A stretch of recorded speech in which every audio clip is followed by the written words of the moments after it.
उस महान क्रांतिकारी की यह खबर जिसे इतिहास में महात्मा गांधी, जवाहरलाल नेहरू और सरदार पटेल के बराबर का दर्जा मिला हुआ है। बात उसकी जिसने हिंदू मुस्लिम एकता के लिए न जाने कितने लेख लिखे और कितनी तकरीरें की। जिक्र उस राजनेता का जिसने देश में आईआईटी, आईआईएम और यूजीसी जैसी संस्थाओं की नींव रखी, देश के पहले शिक्षा मंत्री बने, जिनकी याद में हर साल 11 नवंबर को शिक्षा दिवस मनाया जाता है। लेकिन इस शख्सियत को उनकी जयंती पर जब याद करने की बारी आई तो सांसद कितने थे संसद में, सेंट्रल हॉल में। अजीब नजारा जब आप भी देखेंगे तो 5 लाइनों में पूरी खबर को आप जान लीजिए। 11 नवंबर यानी कल देश में मौलाना अबुल कलाम आजाद की 130वीं जयंती मनाई गई। आयोजित कार्यक्रम में सिर्फ और सिर्फ 3 सांसद पहुंचे।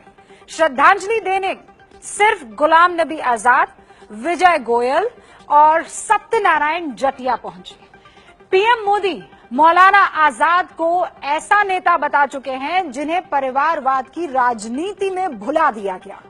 मक्का में जन्मे मौलाना आजाद नेहरू कैबिनेट में 1947 से 1958 तक शिक्षा मंत्री रहे थे।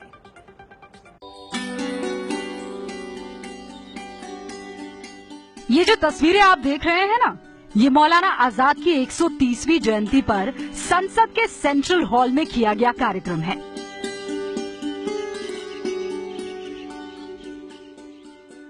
श्रद्धांजलि देने सिर्फ 3 सांसद पहुंचे। जी, सिर्फ 3। पहले, दूसरे और तीसरे। यानी जिस प्रखर राष्ट्रवादी राजनेता ने देश की आजादी में अहम भूमिका निभाई, उसे याद करने का वक्त सांसद नहीं निकाल पाए।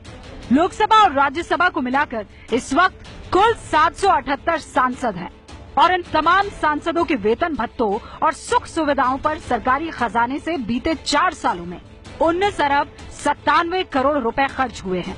लेकिन इन सब सुविधाओं के बाद भी सांसद मौलाना आजाद की याद में किए गए कार्यक्रम में नहीं पहुंच पाए। वो तो बहुत ही अफसोस हुआ कि 2 एमपी थे कुल, मैं और एक एमओएस पार्लियामेंट्री अफेयर्स, और तो कोई पार्लियामेंट की तरफ से था नहीं, और सत्यनारायण जी के 3 एमपी थे। किसने भुला दिया 75 में आकर, वो तो अंदाजा आप लगा ही सकते हैं। आज तो होना चाहिए था उनको।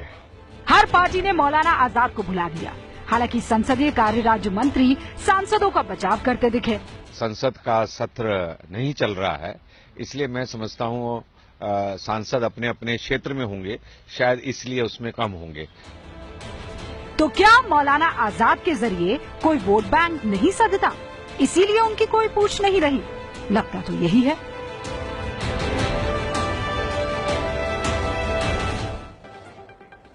यहां 2 तस्वीरें देखना आपके लिए बहुत जरूरी होगा। एक सिर्फ 11 दिन पहले की और एक कल की है। सरदार पटेल की जयंती पर गुजरात में नर्मदा किनारे उनके 182 मीटर ऊंचे स्टैच्यू का अनावरण हुआ। पीएम समेत कई मंत्री संतरी वहां पहुंचे। लगा जैसे कोई राष्ट्र पर्व मनाया जा रहा है। लेकिन मौलाना आजाद की 130वीं जयंती पर संसद के सेंट्रल हॉल में उन्हें श्रद्धांजलि देने सिर्फ 3 सांसद ही अपना समय निकाल पाए। कांग्रेस का तो सिर्फ एक ही सांसद था, जबकि 11 दिन पहले सरदार पटेल की जयंती पर सेंट्रल हॉल में उन्हें श्रद्धांजलि देने के लिए कांग्रेस अध्यक्ष राहुल गांधी, यूपीए अध्यक्ष सोनिया गांधी, उनके साथ कई बड़े कांग्रेसी नेता मौजूद थे। लाल कृष्ण आडवाणी भी थे वहां पर, उनके साथ भी बहुत सारे वरिष्ठ बीजेपी नेता वहां जमा हुए थे। तो क्या अब हमारे राजनेताओं की राजनीतिक हैसियत भी उनके वोट बैंक को देखकर तय होने लगी है? कांग्रेस अगर सरदार पटेल पर अपना हक जताती है तो क्यों मौलाना आजाद को भूल गई? और बीजेपी अगर सरदार पटेल को अपना कहती है तो वो मौलाना आजाद को कैसे भूल गई? ये सवाल तो है ही। तो मौलाना आजाद प्रखर राष्ट्रवादी थे। 12-13 साल की उम्र में ही पत्रिका के वो संपादक बन गए थे। 1912 में उन्होंने अल हिलाल नाम की एक पत्रिका निकालनी शुरू की थी। इससे वो अंग्रेजों की आंखों में चुभने लगे थे। उस वक्त उन्होंने हिंदू मुस्लिम एकता की बात की तो अंग्रेजों ने मैगजीन पर पाबंदी लगा दी। अबुल कलाम रुके नहीं, वो मानने वाले कहां थे। उन्होंने अल बलाग नाम से दूसरी मैगजीन की शुरुआत की।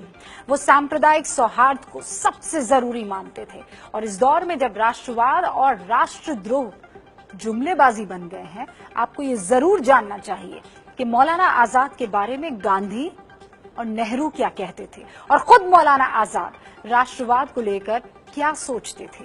आप कुछ ऐसी बातें जानेंगे जो आपको नहीं पता होंगी। ये इस खबर के पीछे की खबर है और हमें इसे बताने में कोई नहीं रोक सकता है। हम इसे बताने में कतराएंगे नहीं।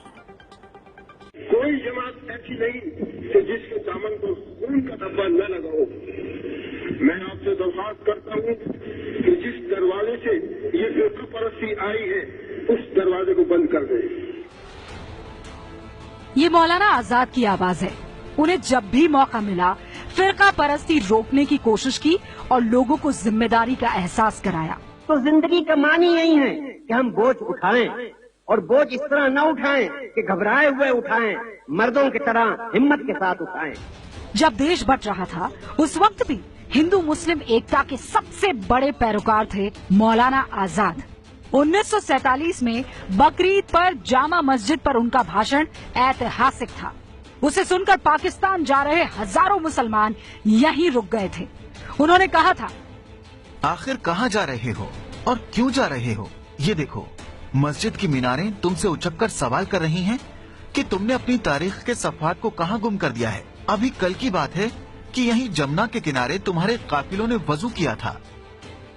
1921 में आगरा के अल हिलाल मैगजीन में मौलाना आजाद ने लिखा, मैं ये बताना चाहता हूँ कि मैंने अपना सबसे पहला लक्ष्य हिंदू मुस्लिम एकता रखा है। मैं दृढ़ता के साथ मुसलमानों से कहना चाहूँगा कि ये उनका कर्तव्य है कि वो हिंदुओं के साथ प्रेम और भाईचारे का रिश्ता कायम करें, जिससे हम एक सफल राष्ट्र का निर्माण कर सकेंगे। नेहरू जी से लेकर महात्मा गांधी तक मौलाना आजाद के मुरीद थे। नेहरू जी ने डिस्कवरी ऑफ इंडिया में लिखा, भारत में राष्ट्रवाद के बारे में छिड़ी नई बहसों को देखते हुए मौलाना आजाद जैसी शख्सियतों के बारे में पढ़ने पढ़ाने की जरूरत है।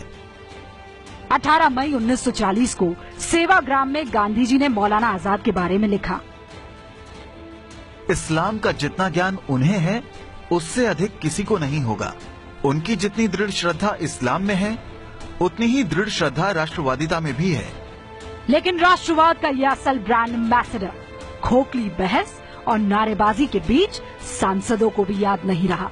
ये देश का दुर्भाग्य ही है। आपको कभी मौका मिले तो जामा मस्जिद पर मौलाना आजाद का दिया भाषण जरूर पढ़िएगा। इसी भाषण में हजारों मुसलमान से उन्होंने कहा था कि आओ कसम खा लो कि ये मुल्क हमारा है, हम इसी के लिए हैं और उसकी तकदीर के बुनियादी फैसले हमारी आवाज के बगैर अधूरे ही रहेंगे। लेकिन ये भी सच है कि आज कहां किसी को मौलाना आजाद याद है, उनकी बातें याद है। वो कई साल तक कांग्रेस के अध्यक्ष रहे, लेकिन संसद में उनकी जयंती पर सिर्फ एक कांग्रेसी सांसद पहुंचा। ये देश का दुर्भाग्य है और इस खबर का मास्टर स्ट्रोक यही है कि वोट बैंक के चक्कर में मौलाना आजाद का अपमान हुआ है। ये है एबीपी न्यूज, आपको रखे आगे।